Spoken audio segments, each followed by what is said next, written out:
The holidays, there is just so much to them.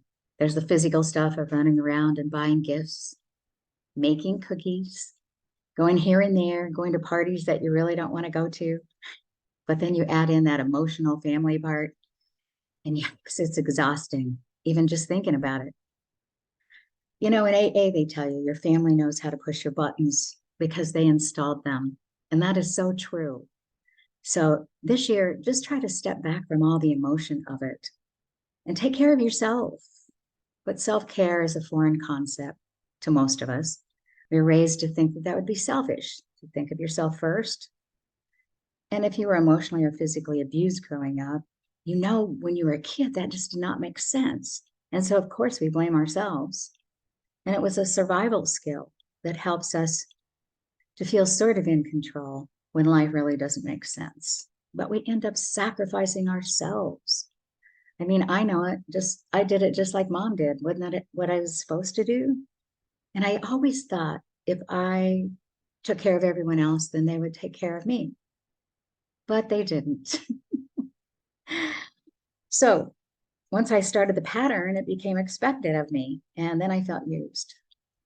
And then it was to the point of exhaustion when I collapsed, when I finally realized I needed to be a little more selfish about me, my time, my feelings.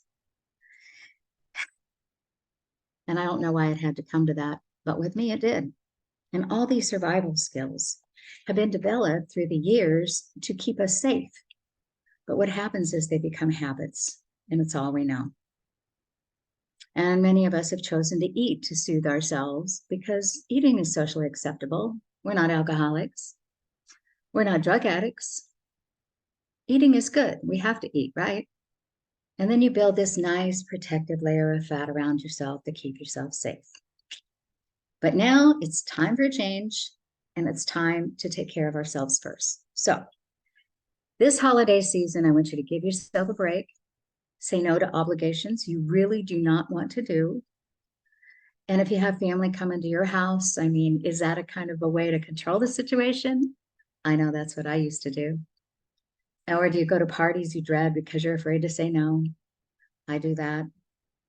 Do you overspend trying to make everyone happy? I'd like to say I don't do that anymore, but then the grandchildren came. So do you enable others to get out of the work and you take on all of it yourself? I mean, is that so it's done right?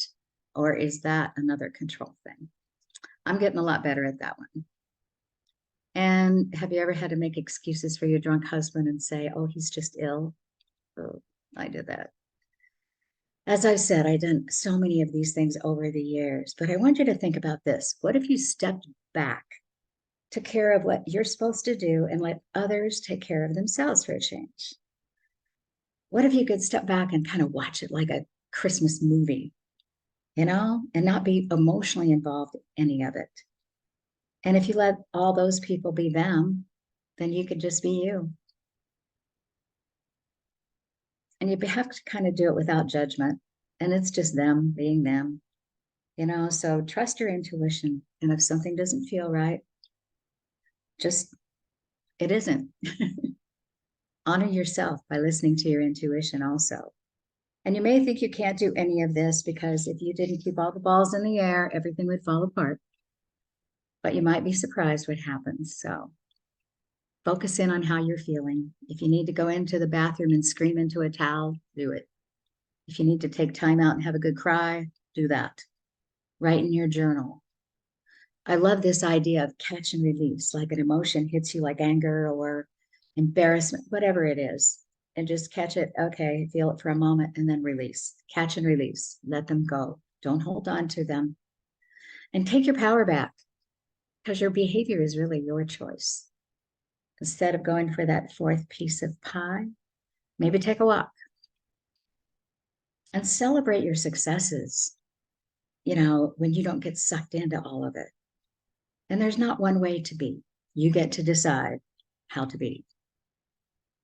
And some other self-care tips are let others help. You don't have to bake all the bread from scratch. Maybe other people would want to do it. Meditate before the event, or at least stop and take a few deep breaths, calm yourself, and check in with your intuition often. Maybe get some affirmations like, I am peaceful, I am peaceful, I am peaceful.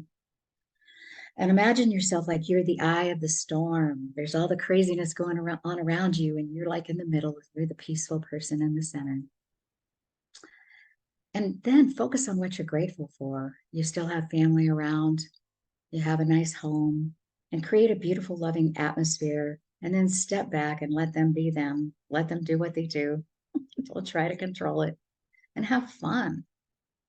And I have to say that some of my worst traumatic experiences with holidays have become my funniest stories to tell later. And like my dad passing out in his mashed potatoes and actually blowing bubbles in the gravy. It's awful at the time, but it does sound kind of funny now. So step back when you can. And I love that saying, it's not my circus, not my monkeys. And make it a point to enjoy the holidays this year by honoring yourself.